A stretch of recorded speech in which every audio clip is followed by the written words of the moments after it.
Welcome back mga kaaldab. Ito na naman po ang inyong lingkod, si Mr. Destiny. At magbibigay po tayo ng pinakamainit na update po ngayon sa social media. Ito nga po mga kaaldab, Alden Richards.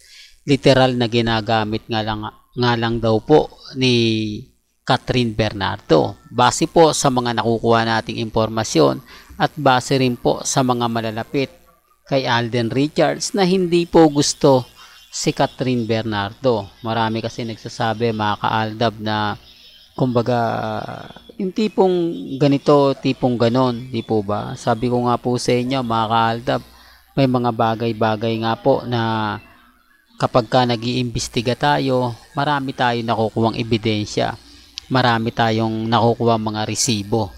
Di po ba? Kaya nga po kitang-kita nyo naman po yung mga nakakalap nating impormasyon at mga nakikita po natin. Dahil base na rin po sa mga Alden fanatics, hindi talaga nila nagugustuhan yung mga nababalitaan nila at mga nababasa nila. Na ang nakakaano lang kasi dito mga kaaldab, etong pelikula na lalabas nga po nila Catherine Bernardo at ni Jericho Rosales na syempre makakaapekto rin po ito at halatang gagamitin na naman po si Alden Richards para nga po sa pelikula nila at syempre sa Hello Love Goodbye Part 2, di po ba? Kaya nga sabi ko sa inyo, relax lang po kayo, maging kampante, maging matatag, di po ba? Habang nandito naman po si Mr. Destiny, ako naman po laging nagbibigay ng update, laging nagbibigay ng mga kaganapan. Sa dami po kasi ngayon ng mga makukuha nating impormasyon, sa dami po kasi ngayon ng mga nakakalap natin. Na totoo naman po mga kaaldab. Gaya ng sinabi natin, si Jericho Rosales, ano nga po bang makukuhang kumbaga promotion? Di po ba? Siyempre, kailangan mong dumikit sa sikat.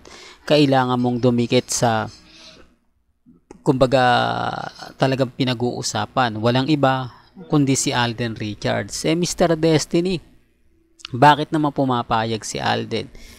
Papayag po si Alden kasi may pelikula po sila ni Heaven Paralejo. Malaking tulong din daw po ang mga fans ni Catherine. At syempre, gusto rin ito ng GMA Network dahil nga po sa ipalalabas na bagong Opulang Araw. Na kung saan nga po yung pinag-uusapan nga po talaga yung pagsasama nila ni Dennis Trillo. Kaya ang sabi sa inyo mga kaaldab, maging kampante lang po kayo, maging matatag, di po ba? Kaya nga po ako updated na updated. Ito'y base rin naman po sa mga Alden fanatics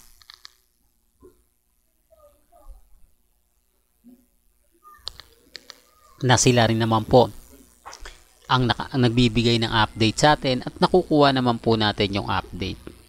Galing din naman po sa kanila.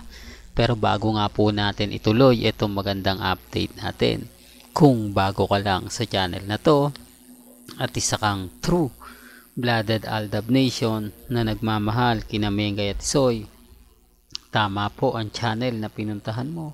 Kaya consider na po kitang bagong subscriber at huwag mong kalimutang i-share ang mga video po natin sa mga mami, sa mga titas at sa mga senior. Remind ko lang po ulit, marami mga update, marami mga bali-balita, marami nagsasabi na may relasyon nga po raw sina Alden Richards at Catherine. Huwag po kayong maniniwala kasi kung meron po magre-react po si Catherine, ipagtatanggol niya po si Alden Richards para sa mga nambabash po sa kanila.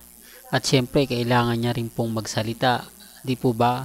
Dahil si Alden tahimik lang yan, di talaga magsasalita yan. Dapat si Catherine, di po ba? Kaya pero makikita nyo naman po kasi sa mga video, sa mga kumakalat na talagang kakaiba naman po si Alden Richards. Siya po yung tipo na hindi mo makikitaan na nakikipaghabilo sa mga kaibigang lalaki ni Catherine, di po ba? At syempre hindi naman po papayag si Alden Richards na makitang sumasayaw, di po ba?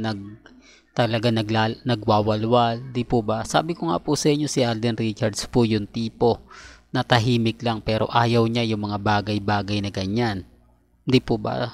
Real talk to mga kaaldab. Sabi ko nga po sa inyo, kayo na po bahala mag-react. Kayo na po bahala magkomento. Lalo na po pagdating po sa social media. Kung titignan nyo naman po sa Instagram, sa Twitter, sa Facebook, di po ba napakaraming update, napakaraming mga katanungan na talagang mapapaisip ka. Hindi mo nga po alam kung sino nga po ba talaga yung nagsasabi ng totoo at nagsasabi ng fake news. Di po ba? Well, hanggang dito na lang po ang ating latest updates. Kaya kung gusto nyo pa po ng pinaka-latest at sariwang update, abay tumutok lang po kayo dito po sa channel ni Mr. Destiny para updated po kayo sa mga latest at sa mga bagong video po na ilalabas po natin maya-maya lang. Hanggang sa muli, salamat po sa panonood at pakikinig.